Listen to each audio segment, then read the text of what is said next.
सलाम और आदाब साथियों, उम्मीद है कि सब साथी अच्छे से होंगे, खैर आफियत से। ये जो विजुअल्स आपकी स्क्रीन पर प्ले हो रहे हैं, ये विजुअल किसी आम शहरी के नहीं हैं। ये विजुअल जम्मू कश्मीर के चीफ मिनिस्टर मोहतरम उमर अब्दुल्ला साहब के हैं। ये विजुअल्स नेशनल कॉन्फ्रेंस के प्रेसिडेंट पूर्व चीफ मिनिस्टर श्री फारूक अब्दुल्ला साहब के हैं। ये विजुअल्स जम्मू कश्मीर के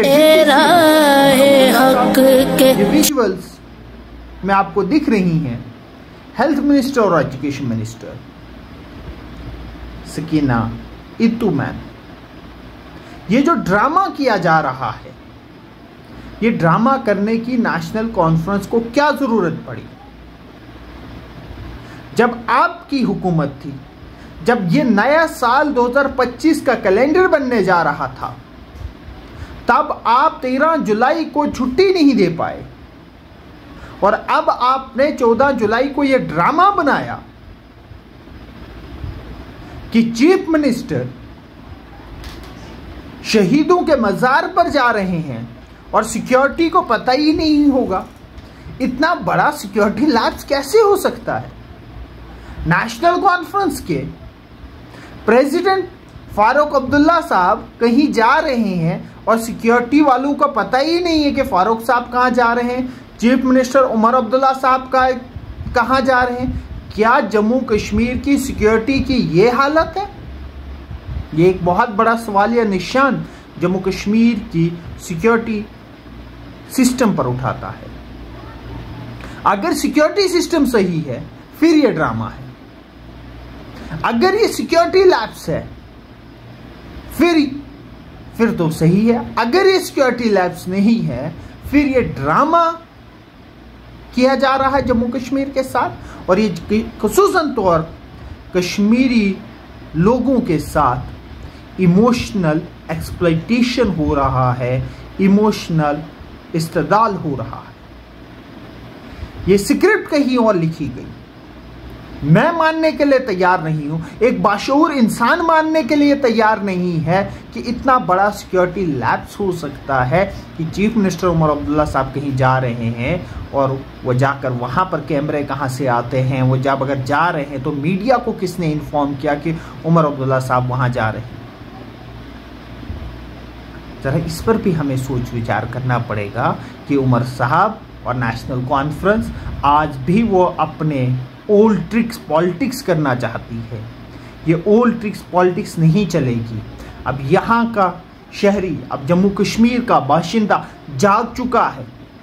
वो आपकी इस ओल्ड ट्रिक पॉलिटिक्स को यहाँ पर नहीं चलने दी। अगर आपको उन शहीदों के साथ इतनी मोहब्बत होती, जब कैलेंडर बनाया जा रहा था, तब आपने 13 जुलाई को छुट्टी क्यों नहीं घोषित की? छुट्टी घोषित कर सकते थे आप, क्यों नहीं की छुट्टी घोषित? अब यह हिपोक्रेटिक सेंटर कि 13 जुलाई को आपको बंद किया गया और 14 जुलाई को आप विजिट करने चले गए। यह कुछ बात बनती हुई नहीं दिख रही है। इस बात में कुछ दाल में कुछ काला दिखाई दे रहा है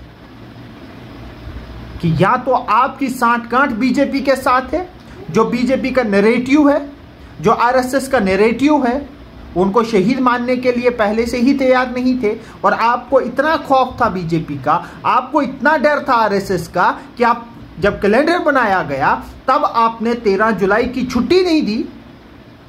अब जब आपको बंद किया गया, जब आपको हाउस अरेस्ट किया गया, सो कॉल्ड हाउस अरेस्ट किया गया, उसके बाद आप 14 जुलाई को ड्रामा करने निकले और ये कश्मीरी कौम को बताने निकले कि मैं इन शहीदों के साथ हमारी वाबस्तगी है, इन शहीदों को हम याद करते हैं, हमें कल जाने ही नहीं दिया गया, आज हम जा रहे हैं।